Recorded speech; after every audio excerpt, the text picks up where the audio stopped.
We've climbed up the mountain from the noisy, hot, busy valley, and here we are on the mountaintop with Jesus, and the wind is blowing in the pine trees. And we can sit on the ground among the thorns, and I have done that, and they're really sharp. It's cool and quiet, and it's the kind of place that many of us feel close to God, right?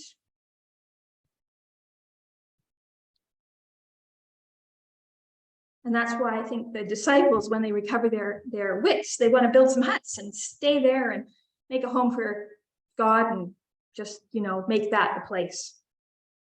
Because when we're touched by the divine, we want to stay in that place of wonder, don't we? But it doesn't work that way.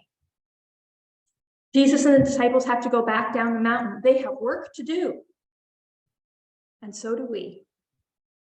But Jesus says, get up and do not be afraid. Do not be afraid of this experience of Jesus as God. The disciples walked up the mountain with Jesus, their friend, their teacher. They sweated with him, they climbed with him, and they walked down the mountain with Jesus, the Son of God, human but also divine. But Jesus says, do not be afraid. Do not be afraid to go down in the hot valley with its noise and busyness and demands. Jesus is with us.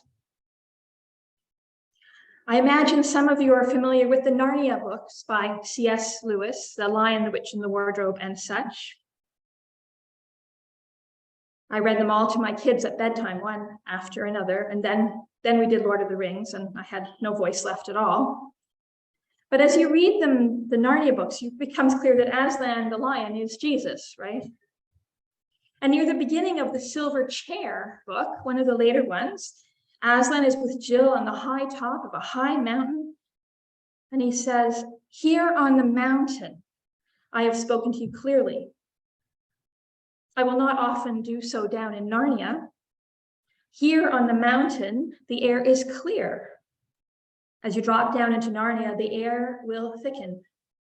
Take great care that it does not confuse your mind. Because you see, when you reach the top of the mountain, you can look at the view and you can see everything. And you can look back and you can see where you've been. And you can also look at where you're going next, the new path. But once we're down in the valley, it will be harder to see the path. And we'll take some wrong turns and we'll make some mistakes. Just as the children in the Silver Chair did with the Marshwiggle Puddleglum and the giants and Prince Trillian. But today at our Vestry meeting, we pause and take the time to climb the mountain, although I admit we're going downstairs for the meeting.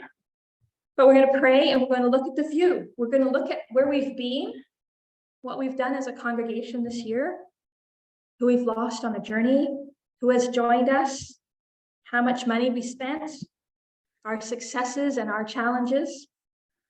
Were we faithful? Were we joyful in our proclamation of the good news? Were we grateful and welcoming and caring and loving?